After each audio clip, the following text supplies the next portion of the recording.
हाथरस कांड के बाद फर्जी बाबाओं की लिस्ट को लेकर काफी चर्चा चल रही है। इसी पर हमारे साथ बात करने के लिए अखाड़ा परिषद के अध्यक्ष श्रीमंत रविंद्र पुरी जी आए, उनसे बात करते हैं। महाराज जी, एक चर्चा चल रही है कि फर्जी बाबाओं की लिस्ट है जो जल्दी सामने आएगी।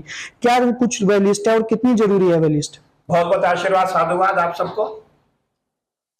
अभी 18 इसी महीने में 18 जुलाई को हमारी प्रयागराज में मीटिंग बुलाई गई है। उसी मीटिंग में यह निर्णय लिया जाएगा कि हमारे कितने फर्जी बाबा हैं।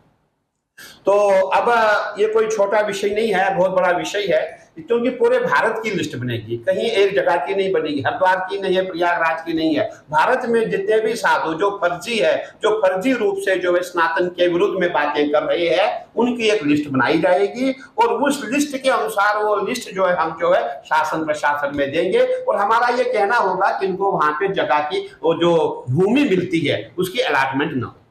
गुरु जी, क्या कुछ रहेगा चर्चा में? क्योंकि एक फर्जी बाबाओं को तो रहेगा, क्या कुछ पुराने नाम जो थे वो भी इस लिस्ट में रहेंगे? क्या कुछ पूरा मंथन रहेगा? सभी अखाड़ों से वार्तालाप की जाएगी? देखिए, पुराने नाम जितने भी है मैं समझता हूँ तकरीबन वो सब हमसे दूर हो चुके हैं। और अब जो नए नाम आए हैं, जो बड़े बड़े कथावाचक है, जो संत नहीं है और वो कथा करते, हमें उनसे कोई राग द्वेष नहीं है। हमें राग द्वेष उनसे है जो सनातन के लिए सनातन का विरोध कर रहा है, सनातनी होकर के सनातन का विरोध कर रहा है, स्वयं अपने आप को ब्रह्मा महेश विष्णु कह रहा है। हमें ऐसे लोगों से विरोध है। हम संत है, हम साधु है, हमें तपस्या करनी है, भजन करना है, कीर्तन करना है, हमें लोगों को ज्ञान बांटना है, हमें स्वयं भगवान ही बनना है। इसीलिए जितने जो स्वयं भगवान बने हुए हैं इनके लिए हमें कार्रवाई करनी पड़ेगी। क्यों जरूरी है गुरुजी, जैसे प्रयागराज में कुंभ आने वाला है, आखिर क्यों जरूरी है ये, मतलब फर्जी बाबाओं की लिस्ट जो है सामने आनी चाहिए? और जनता से क्या अपील करना चाहेंगे, जो आम जनता है इन फर्जी बाबाओं से किस तरह से बच सकती है? देखिए, आप जानते हैं जब प्रयागराज में कुंभ मेला होता है, जब कुंभ पर्व होता है, उस समय वहां जितने भी पूरे हिंदुस्तान के नहीं पूरे विश्व के संत जो है प्रयागराज में आते हैं।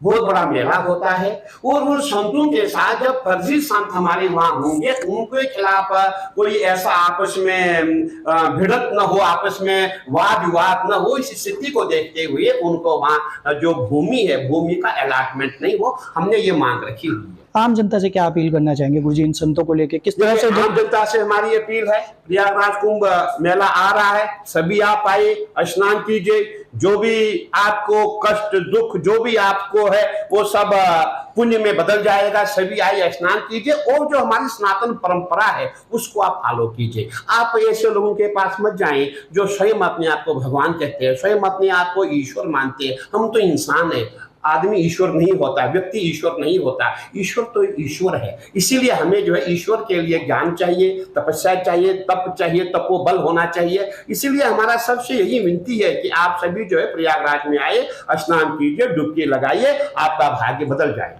क्या कुछ नाम गुरुजी अभी सामने रखना चाहेंगे, जो कुछ नाम हो संतों से रिलेटेड जो इस लिस्ट में आ सकते हैं? होगा इस समय पूरी एक बाढ़ आई हुई है फर्जी संतों की, और अब बहुत आसान हो गया है कि किसी ने जो है 6 महीने का कोर्स किया, 1 साल का कोर्स किया, कथा करनी शुरू की। कथा आप कीजिए, उससे किसी को दिक्कत नहीं है, लेकिन आप जो है ब्रह्मा जी के बारे में, आप शंकर जी के बारे में, कन्हैया जी के बारे में, पूरे जितने भी देवी देवता उनके बारे में आप अपशब्दों का प्रयोग करेंगे, उनके खिलाफ आप बोलेंगे, वो बर्दाश्त नहीं किया जाएगा।